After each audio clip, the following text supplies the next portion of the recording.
Bienvenidos a Redu al Aire, donde el primer paso para combatir la corrupción es hablar de ella.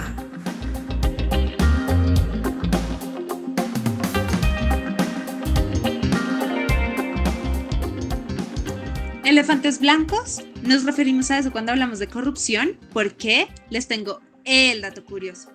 Resulta que hace mucho tiempo en el sudeste asiático a los reyes de Birmania y Tailandia les regalaban elefantes blancos como símbolo de poder y prosperidad. Sin embargo, este obsequio resultaba un poco inútil porque eran mascotas demasiado grandes y que costaba mucho dinero mantener.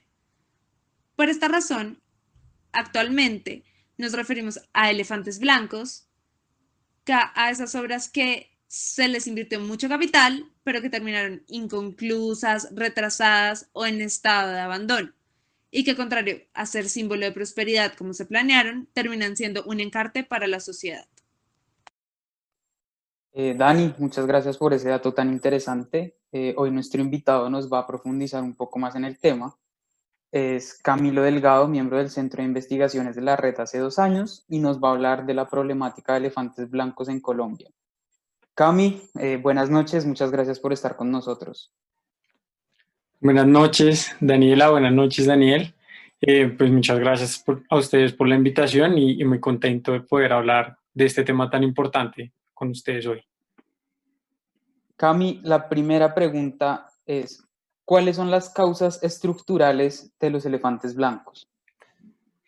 Bueno, sobre esta pregunta podríamos enumerar múltiples causas que abarcan típicos problemas en obras públicas, que es problemas en la contratación, falta de financiamiento, errores en los diseños, en los materiales, en la calidad, corrupción administrativa, privada, etc.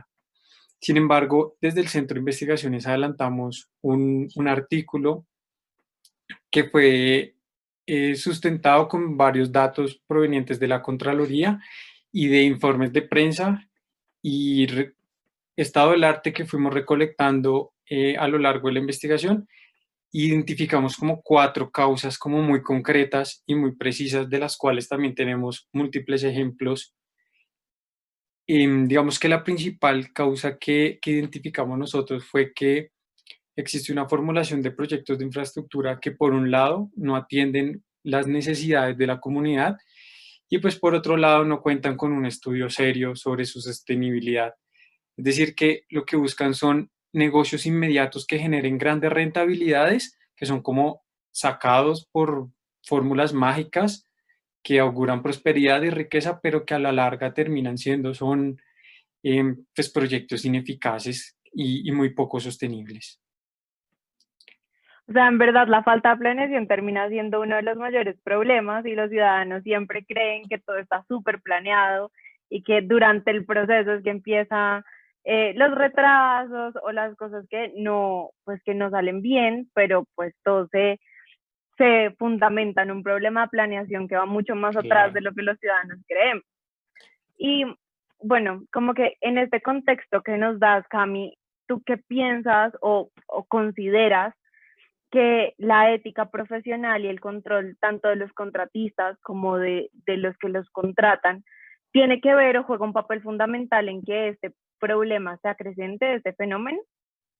Sí, claro, por supuesto, la ética de los contratistas es indispensable al momento de ejecutar eficazmente una obra y al momento de contratarla. Hemos identificado también como prácticas que resultan ser muy poco éticas y que atentan totalmente contra la transparencia, que son como contratistas que se presentan a licitaciones con unas propuestas muy bajas y atractivas, pues, para la entidad contratante, y logran así ser seleccionados en la obra. Entonces, pues, digamos que este es el típico caso del túnel de la línea, por ejemplo, donde hubo 3 procesos de licitación y los 3 fueron desiertos, y al cuarto se presentó un contratista que disminuyó los precios, disminuyó los gastos que tenían que incurrir la administración, los montos presupuestales, y pues presentó una propuesta muy atractiva para la entidad y terminó siendo contratado. Ya vemos cómo después de casi 14 años, más o menos, hasta este año se inauguró nuevamente el túnel de la línea y en algunos tramos, porque toda la obra aún sigue en construcción. Entonces, esta es una práctica que de verdad hemos identificado que afecta al desarrollo de la obra y, y es muy cuestionable por su falta de ética y de transparencia. Cami, ¿en qué sectores del país es donde esta problemática es más fuerte, se presenta más, es donde se genera menor control? Sí, digamos que en el centro de investigaciones pudimos observar las obras que los últimos boletines de prensa informó la Contraloría, sobre todo las obras en materia de infraestructura educativa. Entonces, vemos que es el departamento del Tolima el que cuenta con más elefantes blancos. Digamos que en este momento hay 1.400 elefantes blancos en todo el país. Estos se reparten en varios departamentos y en varias regiones, encabezando el Tolima, seguido pues por Antioquia, Boyacá, que cuentan aproximadamente con 90 elefantes blancos cada departamento. Esto es un número altísimo. La ciudad que más presenta elefantes blancos hoy por hoy es Ibagué, con 39 proyectos inconclusos o en estado crítico, seguido por Cartagena con 34, y ya otras ciudades como Arauca, Leticia, Cali, Buenaventura son las que continúan en este estado crítico y alarmante.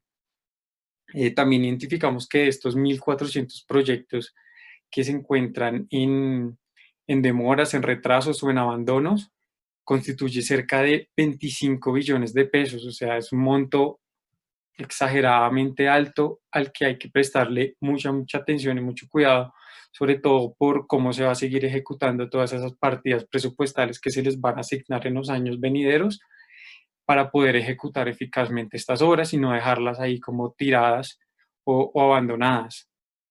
25 billones de pesos anualmente, Cami, por estas obras. En el total del monto de las obras, si vemos los desfalcos que han habido, los gastos en los que ha incurrido la administración, los sobrecostos, las adiciones, las prórrogas, es un monto de 25 billones de pesos, sabiendo que la corrupción en el país le cuesta 50 billones de pesos, pues agreguémosle ahí 25 millones de pesos de elefantes blancos, entonces son montos exageradamente altos.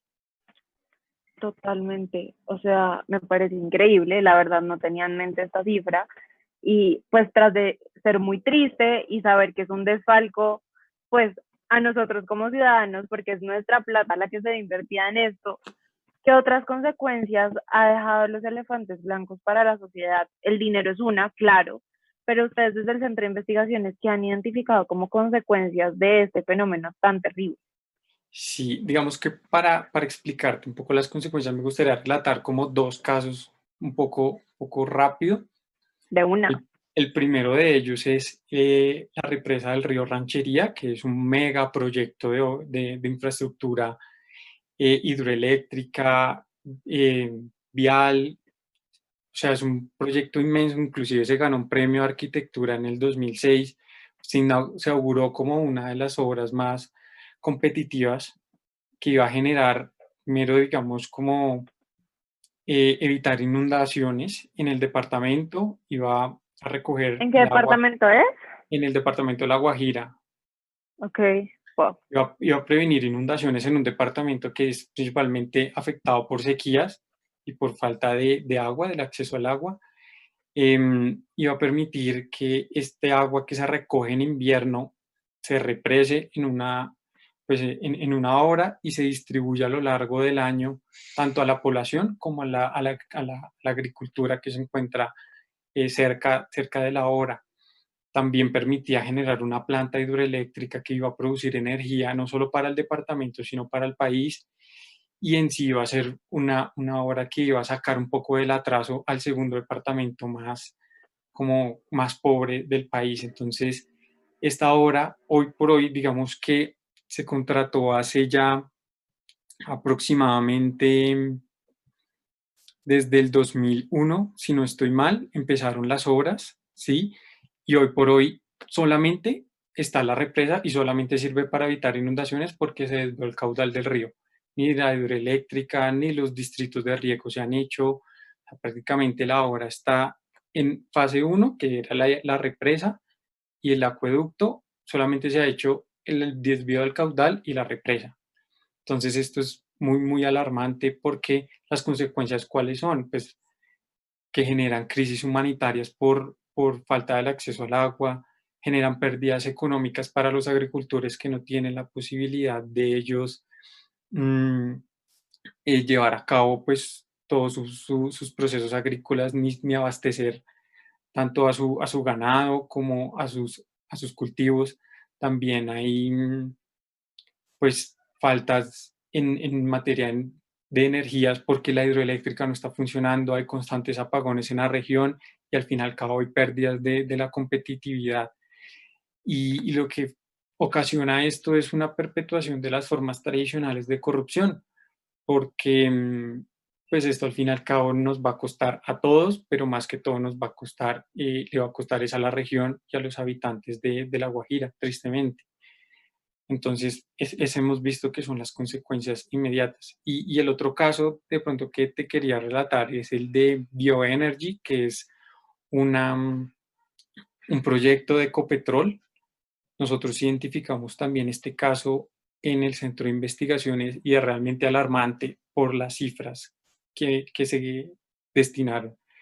Este fue un proyecto que buscó generar biocombustibles como etanol y en el departamento del Meta, en el municipio de Puerto López. Entonces fue un proyecto de energía supremamente ambicioso que, al cual se le destinaron casi 750 millones, 850 millones de dólares, es decir, 3.2 billones de pesos.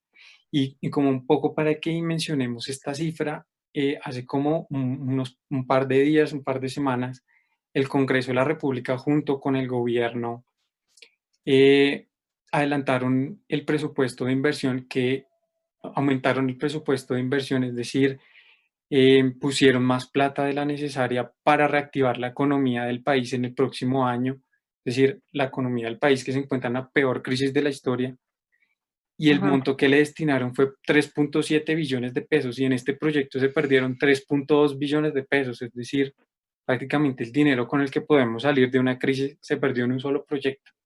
Entonces es realmente Cami, alarmante. y el rol de Ecopetrol en este proyecto era como de contratista, ¿sí? El rol de Ecopetrol, él fue el que impulsó el proyecto, él Ok. puso el dinero, porque puso el dinero Lo financió. lo financió totalmente y se lo entregó a una empresa bastante cuestionable que, si me permites un momento, se llama... Tranqui, ve buscándola y mientras, o sea, a mí me parece increíble que, claro, la pérdida económica es terrible, pero además juegan con el bienestar de las personas, de las poblaciones en las que, pues en las que están interviniendo, y no solo con el bienestar, sino con la esperanza. O sea, te imaginas a estas personas de La Guajira que tienen su esperanza en la hidroeléctrica, por ejemplo, hace 19 años, o sea, Claro. limita generaciones, no solo a una generación, sino a múltiples. Sí, afecta totalmente el desarrollo de un Es un departamento y lo fenómeno de estanca. macrocorrupción, ¿no?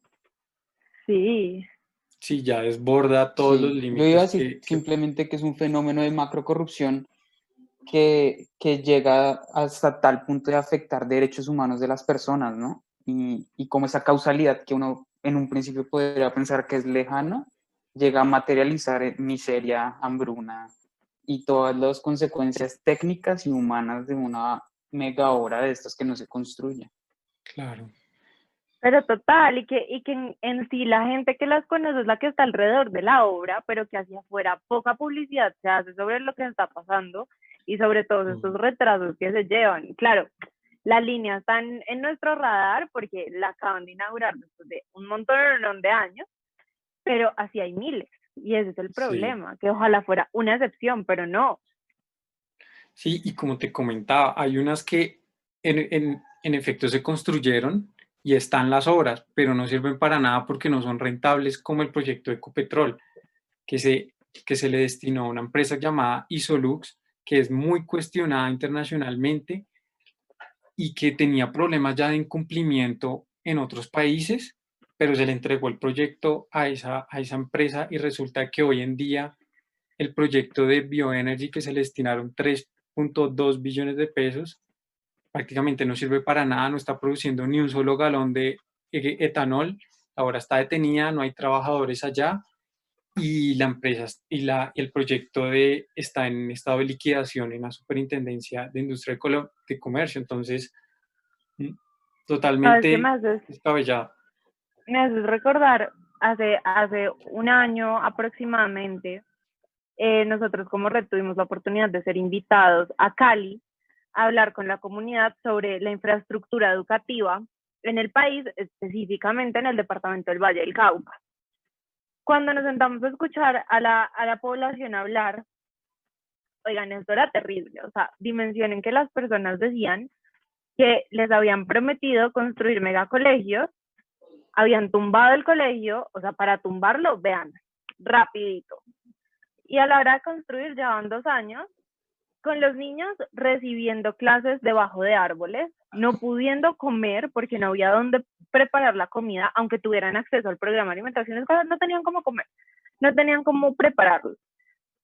Los niños bajo sol, bajo lluvia, como fuera, tenían que recibir las clases sin una infraestructura adecuada. Todo esto porque le habían dado los contratos a empresas como las que tú dices, que tienen dudosa reputación, no a nivel nacional, a nivel internacional. En esa época a mí se me quedó muy grabado que hablaban de Mota Engio, creo que se pronuncia así, no sé, que es una empresa, si no estoy mal, brasilera o portuguesa, y mandaron a un representante, y esto era un descaro, mandaron a un representante a hablar con la población porque estaba, en teoría, dando la cara, entre comillas. El señor no sabía hablar español. Obviamente la empresa estaba súper cuestionada porque no tenía la capacidad de construir los megacolegios a los que se había comprometido, y además mandan a un señor a darle la cara a la comunidad que no entiende español. Y lo que decía la comunidad es, esto no es la primera vez que pasa, y siempre que mandan al representante de la empresa, súper cuestionable, que es algo que se debió prever, pues les mama gallo y los irrespeta en la cara. Y eso me parece, en verdad, como la situación, de las situaciones más tristes que nosotros hemos tenido que presenciar, y creo que por eso nuestra labor es visibilizarlo y que la gente entienda cuál es esta problemática, la escuche y sepa los casos, y que nos unamos para actuar y para hacer algo que de verdad cambie esta situación. Sí, en efecto, digamos que nosotros también tuvimos Totalmente de acuerdo. la oportunidad de ver el tema de infraestructura educativa y las obras que son escandalosas, digamos que es el sector que más se encuentra afectado en el país, el de educación. Hay 554 elefantes blancos que solo constituyen proyectos de educación. Es decir, y el segundo sector es el de vivienda con 201. Es decir, o sea, el sector de la educación arrasa y por lo alto con los proyectos de inconclusos, acabados o abandonados. Y es el sector que más está presentando, digamos, necesidades en temas presupuestales. De hecho, se creó un fondo administrado independiente adscrito, de hecho, al Ministerio de Educación, pero totalmente independiente de las entidades territoriales para sacar adelante estos colegios, porque si no se quedan ahí estancados y no se va a ver ni esta generación ni la que sigue ni, en los colegios. Yo creo que en este punto todos nos estamos preguntando, bueno, la problemática está, es real, está afectando principalmente al futuro del país, que son los niños, una cosa supremamente gravísima. Entonces, Cami, yo te quería preguntar, ¿existe algún mecanismo para evitar que esto siga replicándose, siga perpetuándose en la contratación pública? Sí, digamos que también en el centro de investigaciones nosotros no nos quedamos solamente con analizar el problema y con visibilizarlo. Nosotros creemos que podemos hacer más y nos ponemos en la tarea de creernos el cuento de que podemos hacer más y proponemos recomendaciones para desde el municipio, desde el pequeño alcalde, pasando por la gobernación hasta el Ministerio de Educación y hasta los fondos de financiamiento de estos proyectos. Identificamos que hay unas iniciativas muy buenas que pueden evitar que esto siga ocurriendo en nuestro país.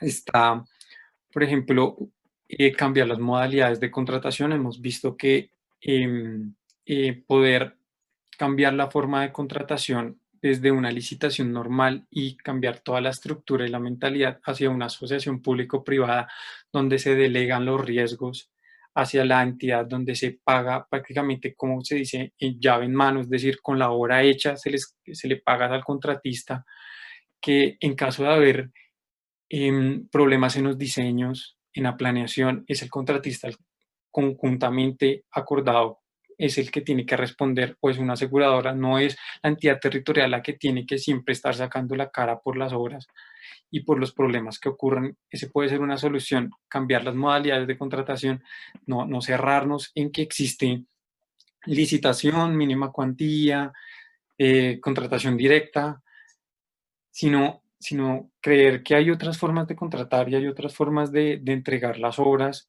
delegando esas responsabilidades. Esa vimos que es pues desde la parte un poco de la contratación. También vimos que hay es que utilizar los mecanismos y las herramientas que están en la ley. Lo que vemos es que, por ejemplo, la Contraloría está hoy por hoy con unas herramientas supremamente valiosas como el control fiscal preventivo y concomitante, y con todos estos mecanismos tecnológicos con los que está innovando en prácticamente combatir la corrupción, como es la plataforma Océano, eh, la Dirección de Información, Análisis y Reacción Inmediata, que generan, digamos, que le permiten a la Contraloría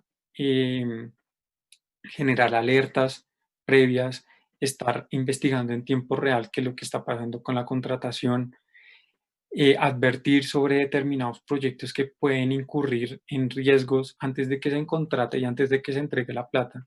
Se puede ver, hombre, si hay un contratista que está cuestionado en múltiples países, que ha tenido problemas de incumplimiento, que no tiene, que no genera muy buena confianza ni para la comunidad ni para la entidad territorial, pues ahí se genera una alerta inmediata incluso antes de entregar el dinero y entregar la obra. Esto es prácticamente utilizar las herramientas que realmente ya existen y utilizarlas bien. Sí, a mí, También, por Y ejemplo, siempre me llama la difundirlas. atención, sí, Dale, Dani. no, a mí sí me llama la atención, por ejemplo, que una inhabilidad contemplada en la ley de contratación estatal no es tener caducidades o similares en otros países, solo en el territorio nacional. Y entonces, ¿qué pasa con esos contratistas internacionales, por ejemplo, que no construyeron el metro de Bogotá de Ciudad de Panamá, que no construyeron el metro de Santiago de Chile y que vienen acá a licitar el metro de Bogotá tranquilamente? ¿Qué pasa con O eso? sea, literalmente mi pregunta es, ¿la ley cubre que personas que han tenido como incumplimientos en otros países igual puedan contratar acá sin ningún problema? No los ¿Sí? tiene en cuenta, ¿cierto, Cami? no, porque deberían haber tenido, digamos, una inhabilidad en Colombia para poder contratar adelantada, bien sea por una acción disciplinaria en la Procuraduría o por unos antecedentes en la Contraloría de responsabilidad fiscal. Digamos que hoy por hoy la plataforma Océano de la Contraloría lo que hace es investigar todos estos contratistas, y lo que vemos es que hay una concentración en la contratación de obras públicas en Colombia. Tras del hecho son contratistas eh, que aparecen en múltiples empresas con múltiples nombres. Por ejemplo, hay una persona que puede ser el representante legal de una empresa, en otra empresa figura como socio, en otra empresa figura como revisor fiscal. Es decir, crean empresas una tras otra para ganar licitaciones, y se asocian también entre empresas algunas veces para cumplir con algunos requisitos de los procesos de licitación. Por ejemplo, se crea un consorcio, una empresa temporal para ganarse una licitación y resulta que es que se requieren 5 años de experiencia.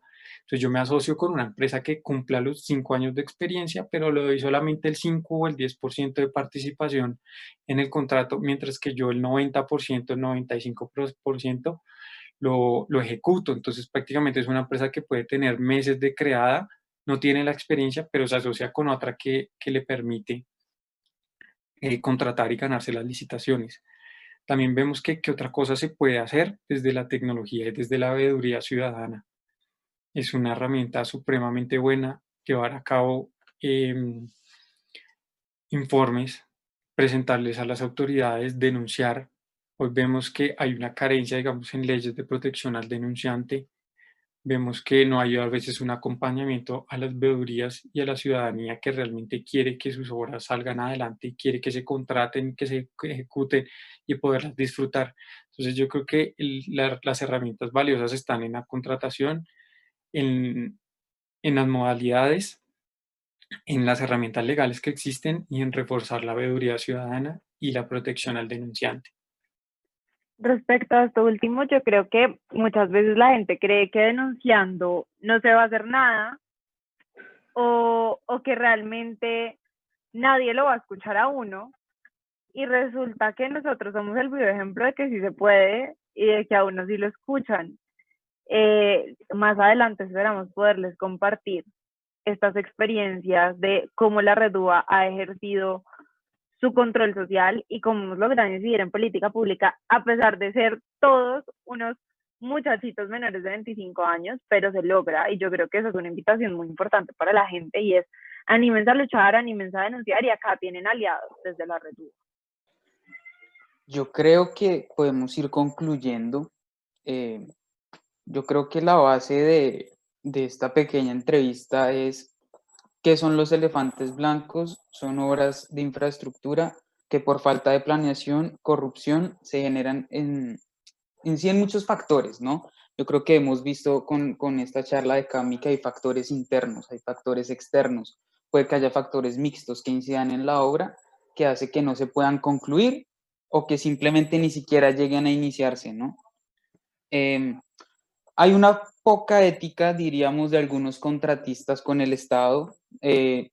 Podríamos también decir que es una falta de ética pública, ¿por qué no? Debido a unas prácticas poco éticas, esa maña que tienen los servidores públicos de siempre adjudicarle al más barato y no evaluar los otros factores, así la ley se lo exija. Y lo vimos con el ejemplo que Cami nos dijo del túnel de la línea perfectamente. Un contrato que ha tenido tantos problemas, una obra que ha tenido tantos problemas que se hubieran podido solucionar simplemente con una adjudicación correcta. Yo creo que también podemos rescatar que el sector más golpeado es la educación, pero por mucho, así como Cami nos dijo, la ciudad y el departamento más afectado es Ibagué, en Tolima, y es el sector educación, con unas pérdidas que sumando ciudades como Cartagena, Arauca y Leticia, son 25 billones de pesos perdidos, botados a la basura, simplemente por falta de planeación, corrupción administrativa, corrupción privada. Y así como lo vimos también y como Cami nos dijo, vemos que hay dos casos emblemáticos, la represa de Río Rancheiro en La Guajira y el caso de Bioenergy de Ecopetrol, en lo cual pasa lo mismo otra vez. Entonces, una no sale adelante por factores externos y otra no sale adelante por factores internos, pero eso a la larga no interesa porque ninguna ha salido adelante y son obras que están adjudicadas hace 20, 25 años y no salen adelante. Entonces ahí vemos problemas estructurales, pienso yo, en la contratación y en la gestión del riesgo que implica contratar con el Estado y que el Estado sea el contratante de estas obras. Lo que veo yo es que hay una falta de diligencia de las dos partes. Y así como nos dijo Cami, también vemos que hay mecanismos para mitigar esto, que es simplemente aplicar la ley. Es tan sencillo, pero a la vez tan complicado aplicar la ley que los servidores prefieren no aplicarla. Por temas de discrecionalidad, bueno, muchos temas que abordamos ahora, y que se hacen recomendaciones desde la Secretaría de Alcaldía hasta el ministerio cabeza de la entidad, todos mirando cómo podemos intentar que las obras salgan adelante, pero simplemente no funciona, no sale adelante. Y esto, digamos que gracias al Centro de Investigaciones y su labor pudimos deducir que hay muchas formas de evitar esto, trasladando responsabilidades a las APPs, aplicando bien las normas de la licitación pública, salirnos del esquema de la ley 80 que tuvo cosas muy buenas, pero estamos en el 2020, ya tenemos una ley de prácticamente 20 años de vigencia, 30 años de vigencia y nada que podemos aplicar los principios, por ejemplo. Y también herramientas que tiene la Contraloría, ¿no? Como nos decía Cami, tenemos ahora hace poco la reforma constitucional del control fiscal preventivo y concomitante, la plataforma Océano y muchas otras herramientas que dispone los órganos de control para que los ciudadanos, por medio de la veeduría pública, intentemos entre todos sacar las obras adelante, sino dejarle todo a un funcionario público que simplemente se remite a lo que le permita su código de funciones y no va a hacer más. Yo creo que la invitación, y como bien lo dijo Dani León, es a que seamos más activos y más participativos, no solo en la veeduría, en la contratación, sino en general en ejercer nuestros derechos como ciudadanos. Y la invitación es esa, no solo en la red UBA, que también invitar a la gente, si quiere ser parte, que lo haga. Nosotros intentamos hacer un control, pero no limitarnos a eso. Todos podemos ejercer control de todo lo que nos interese porque son nuestros derechos. Tami, muchísimas gracias por ilustrarnos sobre los elefantes blancos. Gracias por tu tiempo, por contarnos todo de una manera tan sencilla y tan comprensible. Gracias por tu trabajo en la Red UBA, porque de verdad es maravilloso y nos has aportado un montón. Así que, pues de verdad, esperamos que esta charla nos dé a todos herramientas para seguir luchando contra la corrupción, aun cuando esta es invisible. Queremos apoyar a la ciudadanía y empoderarla a erradicar este fenómeno en nuestro país. Y no siendo más, recuerden que para visibilizar el problema hay que hablar de él. Nos vemos en nuestro próximo episodio. Muchísimas gracias. No olviden seguirnos en nuestras redes sociales, en Instagram y Twitter, @RedRayaPisoUBA. Pueden seguirnos en Facebook como Red Universitaria Anticorrupción, buscarnos en nuestra página web www.reduniversitariaanticorrupcion.org. Y si les gustó este podcast, compártanlo y déjenoslo saber. Muchísimas gracias, Cami, Dani, gracias por tu tiempo. Un besito. Mil gracias a los dos por la invitación y muy feliz de poder contar con un grupo de trabajo tan maravilloso, una red como es el Centro de Investigaciones. Maravilloso. Gracias al centro, saludos a todos los de la red.